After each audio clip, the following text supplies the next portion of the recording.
সাথে যদি বাদাম বা ছোলা টোলা নিয়ে আসেন তাহলে আরো সবচেয়ে ভালো হয়। খুব দয়াবান একজন লোক, মানুষকে বেশি বেশি ছবি তুলে দেয় কিন্তু নিজের কোনো ছবি নাই। দিয়াবাড়ির এই যে জায়গাটা, এটা মোটামুটি একটা খোলামেলা জায়গা, মাঠের মতো বিশাল একটা জায়গা। এখানে এখানে মূলত সন্ধ্যার সময়টাতে এখানে বসলে খুবই বাতাস, ঠান্ডা বাতাস, শরীর শীতল হয়ে যায়। খুবই ভালো লাগতেছে এই জায়গাটাতে। আপনার কেমন লাগতেছে? অনেক সুন্দর, রিফ্লেক্সমেন্টের জন্য একটা বেস্ট অপশন।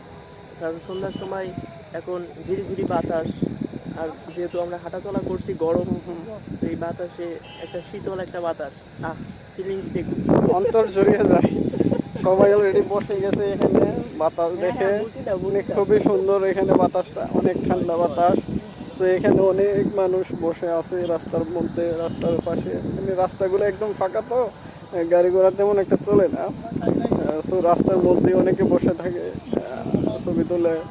এই জায়গাটা খুবই সুন্দর। এখানে সন্ধ্যার দিকে বিকেলে যারা আসবেন, এখানে হচ্ছে বিকেলে যারা আসবেন মূলত বিকেলের টাইমটাই এখানে পাস করতে পারেন, বসে বসে গল্প করতে পারেন। সাথে যদি বাদাম বা ছোলা টোলা নিয়ে আসেন তাহলে আরো সবচেয়ে ভালো হয়। বসে বসে বাদাম খাইলেন এবং প্রকৃতির বাতাস খাইলেন, সব মিলে সুন্দর একটা কম্বিনেশন এখানে এই জায়গাটা।